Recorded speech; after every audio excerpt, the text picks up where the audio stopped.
My name is Łukasz Bratasz. I'm head of the Cultural Heritage Research Group at the Jerzy Haber Institute of Polish Academy of Sciences. And today I would like to give you a few background information about the new module which was developed and implemented at the HERIe Preventive Conservation Platform for decision support. And this module deals with the risk of fire. As you all probably know, the risk of the fire is still one of the largest risks to the collection worldwide, and there is a few approaches what we can do to minimize this risk. First of all, we can use the national fire safety standards. We can use also more international standards, which, for example, is exemplified by the European standard developed for the cultural heritage field. Which gives the specification for location, construction, and modification of buildings and rooms intended for the storage or use of the cultural heritage collections. But those standards, they help us to minimize the risk. But first of all, as national fire safety standards, they usually deal with the prevention of the human lives, with the saving the human lives in case of the fire.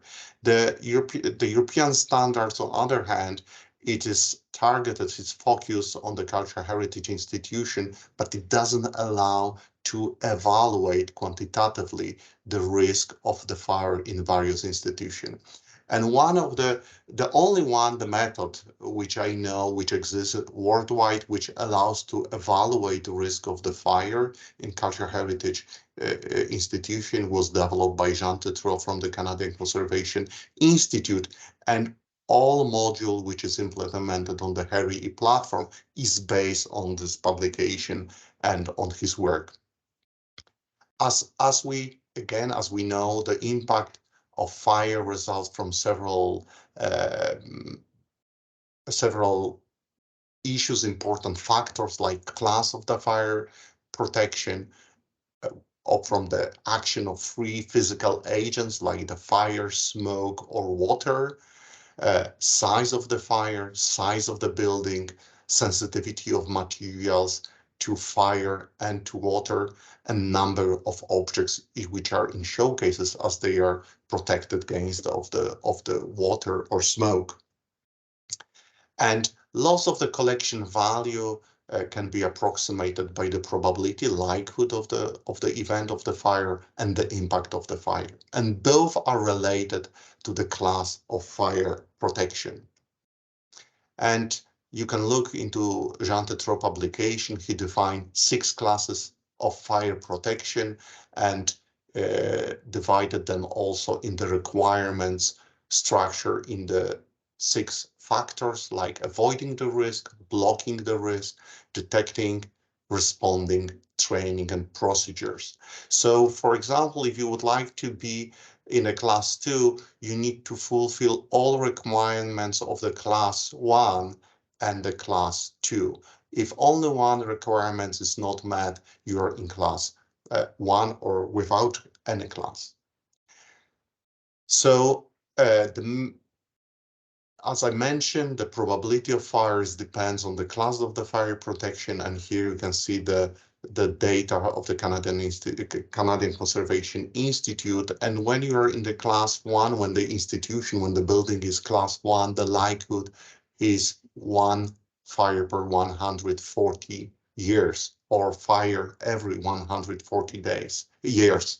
If you go to class 2, the situation doesn't change, but if you go to higher classes, this likelihood decreases, so the probability of fire decreases. And for example, in class 6, you can have fire every 2,800 years.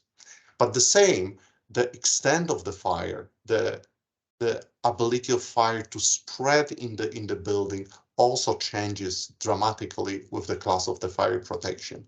If the building is in the class 1, there is almost equal distribution of the fires confined to the material of origin when the fire started, to a room, to the floor, or to the building. The probability is more or less the same.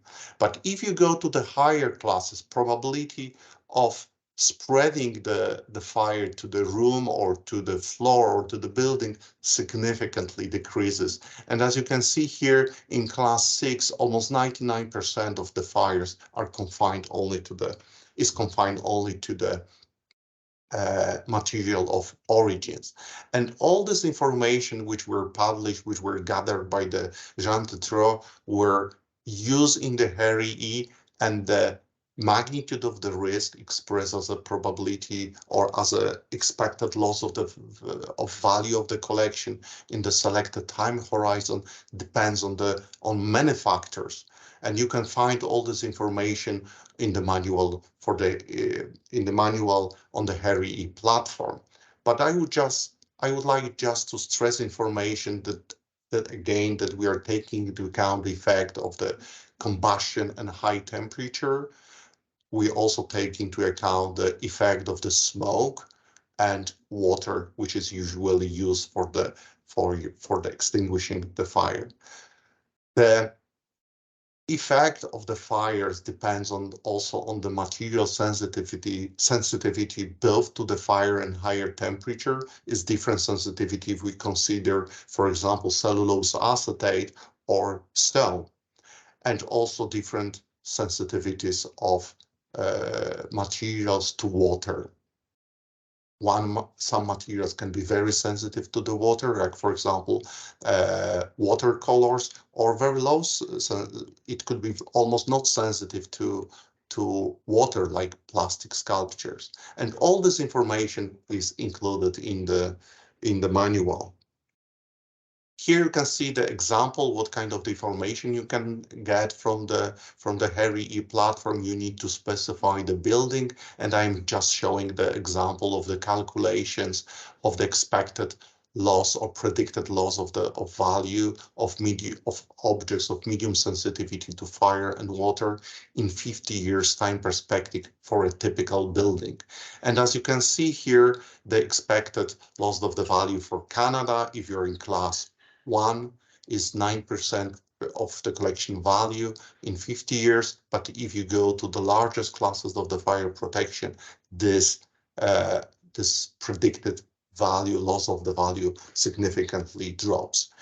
The software allows also to estimate the contribution of free agents to the total loss of the value.